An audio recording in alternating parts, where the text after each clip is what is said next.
আমরা তো অনেক আগে থেকেই কমিটমেন্ট করেছি যে 1,20,000-তে বাড়ি হয় না, 3 লাখ টাকা আমরা দেবো।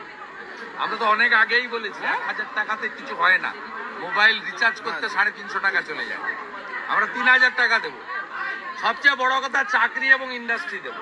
আর দিল্লির জনগণ, মহিলা দিদি বোনেরা 2,500 টাকা করে পাবে এবং ইতিমধ্যে যমুনা সংস্কার শুরু হয়ে গেছে।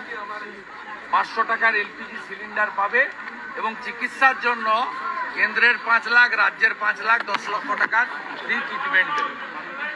দিল্লিতে যা হচ্ছে বাংলাতেও তাই হবে। আমরা তো অনেক আগে থেকেই কমিটমেন্ট করেছি যে 1,20,000-তে বাড়ি হয় না, 3 লাখ টাকা আমরা দেবো। আমরা তো অনেক আগেই বলেছি 1,000 টাকাতে কিছু হয় না, মোবাইল রিচার্জ করতে 350 টাকা চলে যায়।